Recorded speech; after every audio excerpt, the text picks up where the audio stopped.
একজন স্বামী প্রতিটা কাজে স্ত্রীর খুঁত ধরেন। খুব সাধারণ বিষয়ে বিশ্রীভাবে বকাঝকা করেন। এমনকি মাঝে মাঝে গায়ে হাত তোলার জন্য তেড়ে আসেন। স্ত্রীর বলা প্রতিটি কথা এবং কাজ যেন ভুলে ভর্তি। খাবার দিতে 1 মিনিট দেরি হলে ক্রুদ্ধ হয়ে স্বামী চলে যান। আবার ফেরার আগেও বলেন না, কোনো রুটিন নেই। যখন তখন ঘরে ফিরে একই ব্যবহার করেন। ভয়ে কুঁকড়ে থাকা স্ত্রী তার সন্তানকে পড়তে বসার কথা বললেও দোষ। স্বামীর কথা হচ্ছে সারাক্ষণ পড়ার কথা বলতে হবে কেন? আবার পড়ার কথা না বললেও দোষ। ঘরে থেকে বাচ্চাকে কেন পড়াতে পারবে না? এত কিসের কাজ?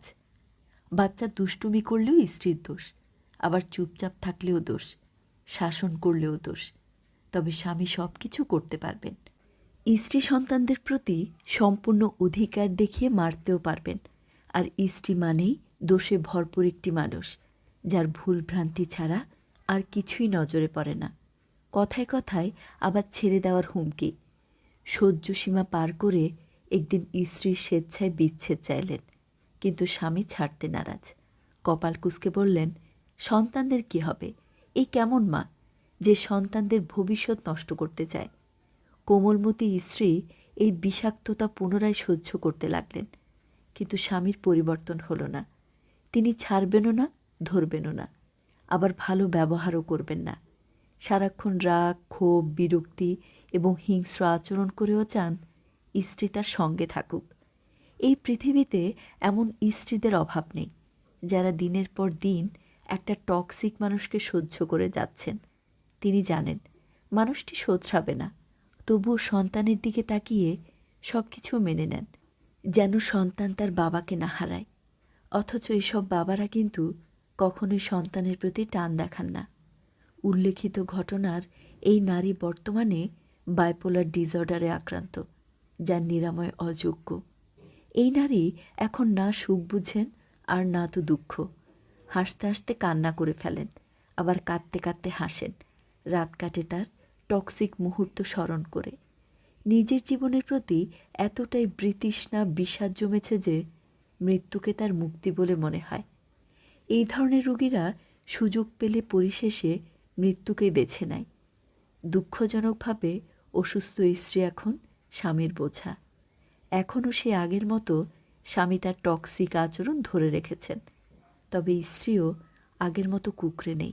যে কোনো মুহূর্তে স্বামীকে ছাড়তে তিনি প্রস্তুত। তবুও তাদেরকে একসাথে থাকতে হচ্ছে। পারিবারিকভাবে এই বিচ্ছেদ কখনোই সম্ভবপর নয়। স্বামীও তা চান না। এত কিছুর পরেও স্বামীর আচরণ আর বদলায়নি।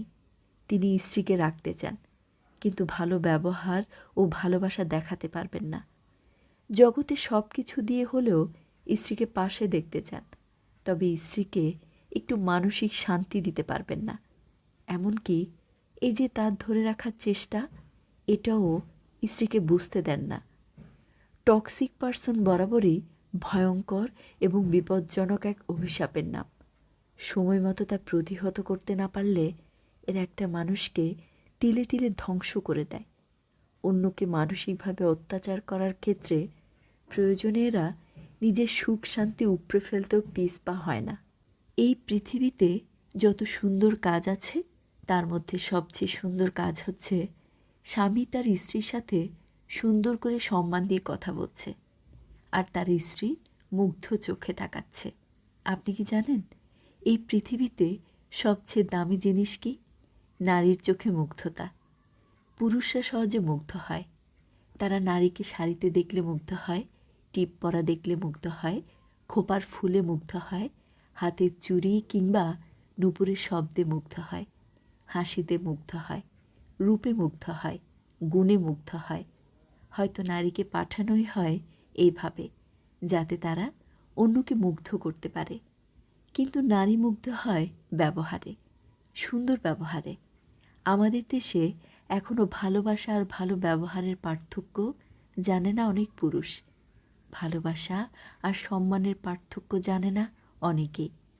আমি অনেককেই দেখেছি, তারা তাদের স্ত্রীকে অনেক ভালোবাসে, তাদের জন্য লক্ষ টাকা জমা রেখেছে, চাইলেই সব এনে দিচ্ছে, কিন্তু তারা সবার সামনে সুন্দর ব্যবহার দিতে জানে না। এই জিনিসটা আমার ভীষণ কষ্ট লাগে। অফিসে নানা ধরনের মানুষ দেখি।